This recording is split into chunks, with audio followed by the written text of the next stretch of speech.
간 깨트리는 적, 사회 문제로 떠오른 친견 소음입니다. 칸색에 나와서 소리가 나니까 되게 신경이 예민해지고 걔를 쫓아내고 싶고 죽이고 싶고 그런 생각도 들어요. 이웃 간 분쟁의 원인이 되고 있다는 친견 소음의 실태를 취재했습니다. 한 아파트 입주민 카페에 올라온 게시글, 개 짖는 소리에 못 살겠다는 하소연입니다. 제작진은 글쓴이를 직접 만나봤습니다. 집에서 있는 경우가 많은데 개가 짖는 소음이 딱 들리기 시작하면은 일단은 마음이 조급해져요. 심장이 또 두근두근하고 그냥 하루 종일 신경질 나요. 집에서 이제 버티고 있는데 너무너무 힘들어요. 피말리는 느낌. 개 짖는 소음이 그치지 않고 반복되자 직접 휴대전화로 녹음까지 했다고 합니다. 문제의 친견 소음이 들려오는 세대는 6마리의 소형견을 키우고 있었습니다.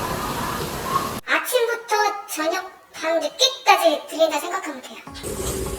배수로를 타고 욕실까지도 그 소음이 울려 퍼진다고 합니다.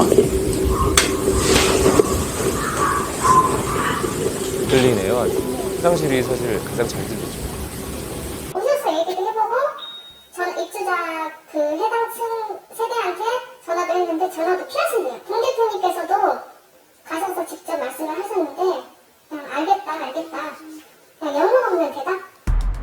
아파트 입주민 카페에는 이 소음 피해를 호소하는 게시글이 그치지 않고 있습니다.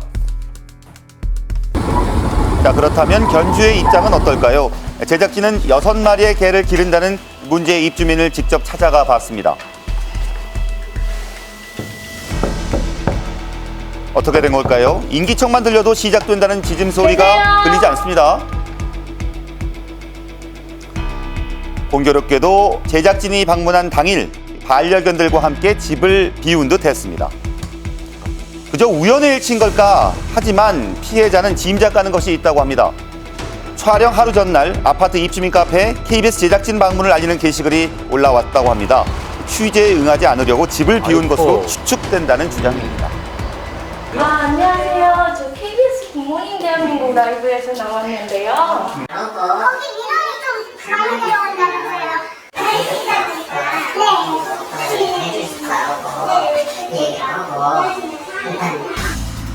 관리사무소, 경찰에까지 신고해봤지만 소용이 없었습니다. 그 이웃사회센터에 한번 상담을 받아보시는 게 좋을 것 같고요. 거기 전화하셔서 이렇게 좀 시민들이 다 괴로운데 이걸 어떻게 조치를 해야 되는지 한번 상담을 받아보세요. 그러면 그 경찰 쪽에서는 할 수 있는 일이 없다는 거네요. 이쪽에 대해서는요. 근데 출동을 해서 이게 지휘를 주는 수밖에 없어요. 지자체 반응도 크게 다르지는 않았습니다.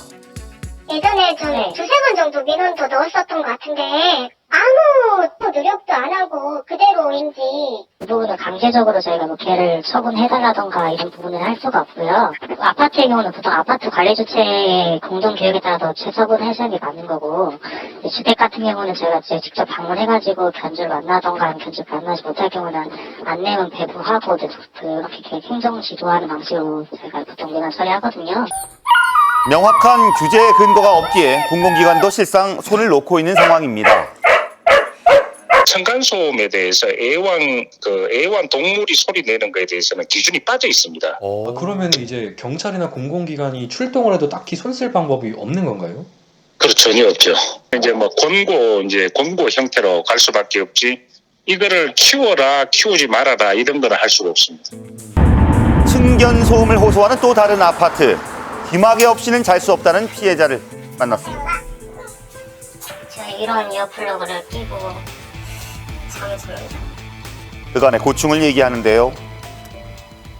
그러니까 짖어도 한 번 짖거든요. 그냥 이런 식으로 한 번 짖는데 그 소리에 제가 너무 예민해져서 깨거든요. 근데 그 소리 깨지 않기 위해서 이걸 끼고서라도 잠을 자는 거죠. 수면을 방해하는 짖음 소리, 아래층에 대형견이 내는 소리입니다. 자, 이 소리를 참아보려고 했지만 정신적인 스트레스가 상당하다고 주장하고 있습니다. 대형견이 계속 들으면 힘들죠. 한 번 짖을 때마다 심장이 벌컥거리고 숨이 잘 안 쉬어지고. 개가 또 언제 짖을지 알 수 없어서 내내 불안한 느낌을 떨칠 수 없다고 합니다. 1m도 안 되는 거리에서 이 얇은 철근 하나로 뚫고 올라오는데 그걸 듣고 있으니 진짜 미치는 거죠. 가족 구성원이 모두 괴로워하는 상황. 한쪽 말만 듣고 판단할 수는 없겠죠. 그래서 과연 아래층 연주의 입장은 어떨까? 제작진이 직접 찾아가서 물어봤습니다. 안녕하세요.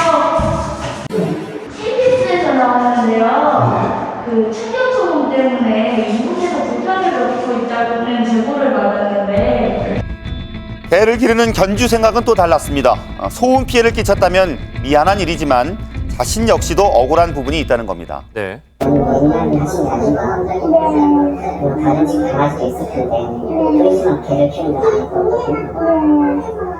저는 뭐 그런 입장인데 제가 없을 때는 제가 뭐 어떻게 할 수 없잖아요. 이게 불가능하고 하는 거니까 제가 일을 하다가 갑자기 집에 갈 수도 없는데 좁혀지지 않는 입장 차이 정말 안타깝습니다.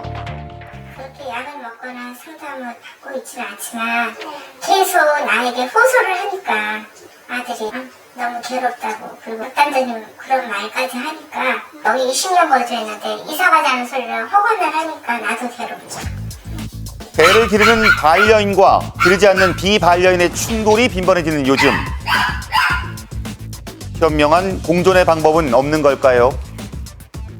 이 사람이 강아지를 키우면서 내는 소음이 사실 수인 한도를 넘지 않거나 좀 양해 가능한 수준의 소음일 경우도 있는데 때에 따라서는 너무 예민한 사람이 조금 그 부분에 대해서 문제를 제기하는 경우도 있긴 있어요. 그러니까 그러다 보니까 법원에서는 이제 소음이 실제로 불법행위 정도가 되는 소음이 나느냐 안 나느냐를 조금 객관적인 방법으로 증빙을 요구하는 거거든요. 점점 커지는 친견소음 문제. 서로 조금씩 양보하고 배려하는 모습이 필요해 보입니다. 중문을 좀 설치를 한다든가 바닥에다가 필름 매트 같은 걸 좀 딴다든가 그리고 애들이 짖지 않는 어떤 그 행동 훈련을 좀 시킨다든가 이런 노력을 계속 보여줘야죠. 비반려인 같은 경우도 그 반려인에게 그 동물은 물건이나 소품이나 소유물이 가족이라는 걸 이렇게 인정을 하신다면 어떤 불편이 있을 때 치워버려라 이런 것보다는 이런 게 좀 불편하니 그거 좀 개선해달라 이렇게 얘기하고 서로 대화를 하셔야 되는 거죠. 참 어려운 문제네요. 네. 당하시는 입장에는 너무 힘들고 또 키우시는 입장에서는 24시간 같이 있을 수도 없는 거니까 진짜 어려운 문제인 것 같습니다. 또 우리나라 주거 형태가 거의 뭐 공동주택 네. 형태이기 때문에 사실은 현실적으로는 서로 대화하고 타협하는 게 좀 필요해 보이기도 하고요. 요즘 패티켓이라고 하잖아요. 이제 반려견 키울 때 지켜야 될 뭐 수칙이라든지 관리 규약 또 가이드라인도 좀 잘 마련돼야 할 것으로 보입니다. 전문가들은 이런 조언을 좀 했는데 걔가 이제 무분별하게 짖을 경우에는 분리불안이 좀 심하거나 뭐 오랫동안 실내에 있고 야외 뭐 산책 같은 걸 안 한 경우에 이런 경우가 많다고 합니다. 그렇기 때문에 반려견 키우시는 분들도 훈련도 시키고 교정을 통해서 계속 좀 노력을 하셔야 될 것 같고 또 키우지 않는 분들도 더불어 사는 세상이기 때문에 좀 이해하는 그런 노력이 좀 필요해 보입니다. 네. 최시중 아나운서